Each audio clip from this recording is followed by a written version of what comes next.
चंडीगढ़ से। जी डॉक्टर साहब स्वागत। आपको जन्मदिन की बहुत हार्दिक शुभकामनाएं। आपको भी आशीर्वाद डॉक्टर साहब। समाज से जुड़े 3 सवाल हैं। एक तो आपसे राष्ट्रीय परिदृश्य जो है आज की स्थिति में, चाहे पाकिस्तान और चीन का, और चाहे हमारे देश के अंदर की परिस्थिति का, और चाहे नोटबंदी के बाद हुई स्थिति का, एक तो इस पे मैं आपकी प्रतिक्रिया जानना चाहता हूँ। नंबर 2, हमारे देश में अब जैसे जैसे आप क्योंकि देख रहे हैं, माँ बाप भी, भाई भी, मामा भी, पड़ोसी भी, मतलब दुष्कर्म की घटनाएं इतनी ज़्यादा तेज़ी से बढ़ रही हैं, इस पे कैसे काबू पाया जा सकता है? और तीसरा, जो आपका स्वच्छ भारत अभियान बाद में देश का बन गया, आपका तो बहुत पहले चल रहा है। चंडीगढ़ में सुखना लेक जो चंडीगढ़ की जीवन रेखा मानी जाती है, उसमें आपका एक प्रोग्राम था कि उसमें जो मिट्टी है, गाद है, उसको बाहर निकालना था। मई के महीने में वो 3/4 सूख जाती है। अब अगला कार्यक्रम आपका कब होगा? क्योंकि पंजाब और हरियाणा हाई कोर्ट के जजेस भी इस बात को टेकअप कर रहे हैं कि उसका गाद को बाहर निकाला जाए, और मुझे लगता है जब तक आपकी सेना वहां पर नहीं जाएगी वो गाद निकालना मुश्किल है। जी, आपका लास्ट क्वेश्चन की उसकी सफाई की जाए तो साध संगत क्या कहती है? जी आशीर्वाद, हाथ नीचे कर लीजिए। जमुना जी की सफाई की जाए, आप लोग क्या कहते हैं? जी हाथ नीचे कर लीजिए। तो ये आपने जो कहा, हम बिल्कुल तैयार हैं उसके लिए, और उसके लिए जो भी कागजी कार्रवाई है डॉक्टर साहब को हम कहना चाहेंगे, और आप भी डॉक्टर हैं, कि मिलके वो चीज़ पूरी कर दीजिए कि हम वहां जाके सफाई कर सकें। तो फिर हमें नहीं लगता कि उसमें ज़्यादा समय लगेगा, ईश्वर ने चाहा तो। बाकी तो राम जाने, क्योंकि वो स्थिति देखी जाएगी, क्या वो मशीनों से करना पड़ेगा या इंसान ही कर सकते हैं? जी, उसमें मशीनों से ही करना पड़ेगा। बहुत लंबी चौड़ी झील, सुखना झील है। जी जी, उसमें इंसानी काम कम, जेसीबी ज्यादा है, और जी, प्रशासन के पास जेसीबी इतनी कम होती है तो थोड़ा सा ही खुदाई कर पाते हैं। जी जी, बिल्कुल बिल्कुल, क्योंकि साध संगत के पास इतनी जेसीबी हैं, जगह जगह जगह जगह जगह जगह साध संगत के पास भी बहुत है। तो अगर हम मिलके निकालेंगे तो हमें लगता नहीं कि ज़्यादा देर ये चीज़ करनी पड़ेगी। तो आप जरूर मिलके ये बात कीजिएगा।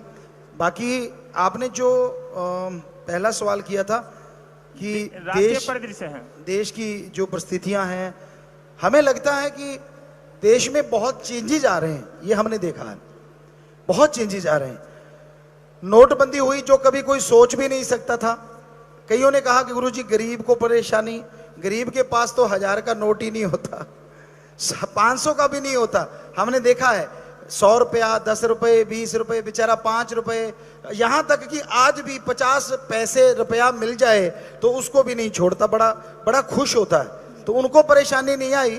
परेशानी आई जिनको आप सब जानते हैं डॉक्टर साहब, उनको परेशानी आई। पर ये एक बहुत बड़ा बदलाव है, हमें लगता है ये होना चाहिए था, जो कि माननीय प्रधानमंत्री जी ने किया। अच्छी चीज हुई है, समाज के लिए बदलाव आ रहे हैं, वो अच्छे हो रहे हैं, और बदलाव आएंगे आने वाले समय में। जिसको जो जरूरत है वो मिलना चाहिए, जिसका जो हक है उसको वो मिल जाए, तो ये भी जरूरी है। किसान को किसान का हक मिलना चाहिए, कि जिम्मेदार को यही होता है कि बिचौलिया ना हो।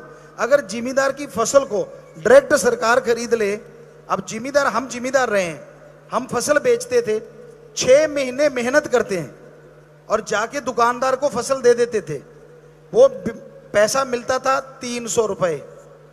और जब वो दुकानदार हमारे दोस्त थे, हम उनको कहते आप क्या लोगे? कहते हम तो लेंगे 550।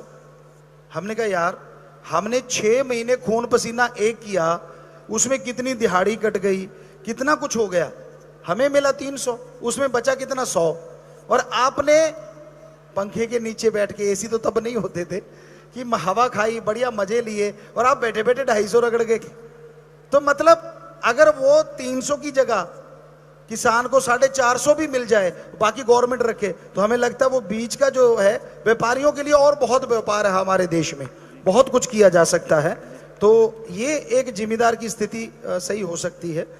इस तरह के कार्यक्रम हमें लगता होंगे, शायद ईश्वर ने चाहा आने वाले टाइम में।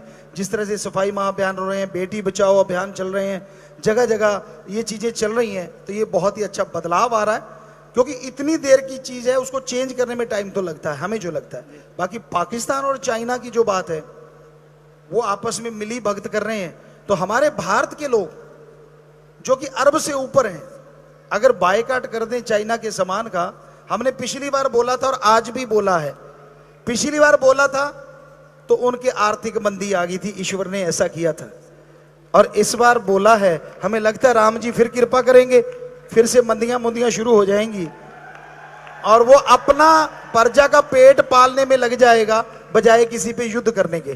क्योंकि हमें जो लगता है डर वो ये है, ये युद्ध नहीं होगा, अगर छिड़ा तो फिर ये महायुद्ध होगा, हमें जो लगता है, हमें ये फील आ रही।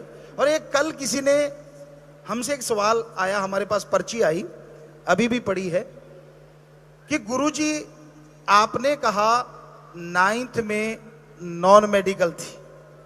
उस बच्चे ने सवाल किया, शायद उनको पता ही नहीं है, कहता गुरुजी नॉन मेडिकल साइंस तो 10th में लगती है। तो हम 1983